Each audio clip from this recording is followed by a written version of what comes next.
Assalamu alaikum, hörmətli tamaşaçılar. Bir künni süyüklü peyğəmbərimiz özünün səhabələri bilən oturğanda onlardan siz müflis, bilginlikə düşkən kişinin kim ikenin biləsizmi deb soray.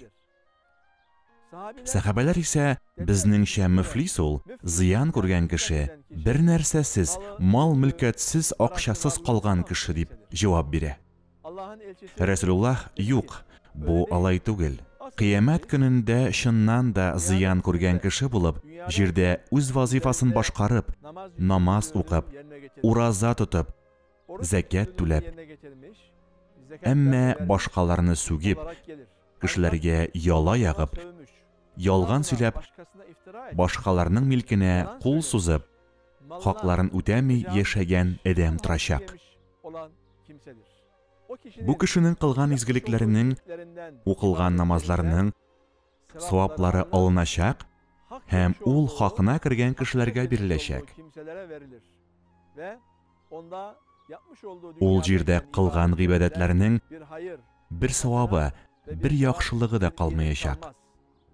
Bundan tış, ul haqlarına kirgən, sükkən, yala yaqqan, aldağan, malına qol suzgan kişilərinin günahları ona yazılacaq. Менә ул шын müflis, ziyan күрүче дип әйтә. Bu хадистә сөйекле пәйгамбәрбез Аллаһның безгә карата булган һәм башка кешеләрнең безгә бәйле булган хакларына игътибар иттерә.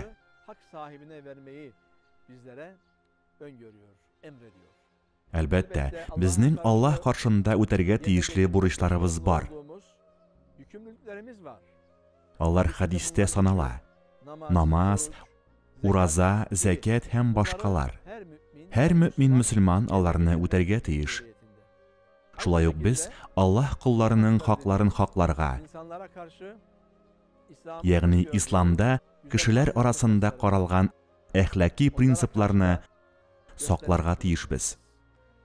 Хадистә кешеләрне сүккән, башкаларга яла яккан, малына кул сузган кеше искә алына. Дөреслекдә мөмингә башка мөминне хурлау, сугу, аның хакына кирү, малын тартып алу катгый тыелды. Мөхәммәд пәйгамбәр сезгә бер-берегезнең намусына, мал-мөлкәтенә кагылу харам булды. Алар кагылгысыз диде. Шул рәвешле безгә кемнеңдер хакына кирип, шуның гынаһын алып, Аллаһ хузурына кайтырга ярамый. Һәм без Аллаһ каршында булган бурычларыбызны да карусыз үтәргә тиешбез. Бәлки Аллаһ безгә аңа карата кылган гынаһларыбызны кичерер дә. Әмма башка кешеләрнең хакын үтәмәүне Аллаһ Тәгалә булай гына ярлыкламас шул. Кемнеңдер хакына кергәнбез икән, бакыйлыкка күчкәнче, соңгы сулышыбызны сулаганчы, рәнҗеткән кешебезне табып, безгә аннан гафу үтенергә кирәк. Әүвәл, башка кешеләр алдында һәр төрле матди һәм әхлаки бурычларны кайтарырга, шуннан соң гына Аллаһ хузурына кайтырга кирәк. Әгәр кешеләрне рәнҗетеп, шул гынаһларның авыр йөген күтәреп кайтарылсак, кылган изге гамәлләребезнең бар савабы тартып алынып, шушы мәзлумнәргә биреләчәк. Савапларыбыз шушы бурычны түләргә җитәрлек булмаса, бу кешеләрнең гынаһлары безгә өстәлер.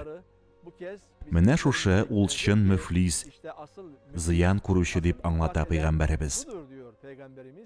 Бу дөньяда белгенлеккә төшкән кеше кайвакыт үз байлыгын кире кайтара ала әле. Әмма чын белгенлек кешене ахирәттә көтәргә мөмкин. Мондый зыян күрүче инде аклана алмаячак. Аллаһ Тәгалә мондый куркынычлыктан үзе сакласын. Зулым гынаһларның авыр йөген күтәрмәс өчен Раббыбызның да, башка бәндәләрнең дә хакларын үтәргә кирәк. Ассаламу алейкум, мөхтәрәм тамашачыларыбыз.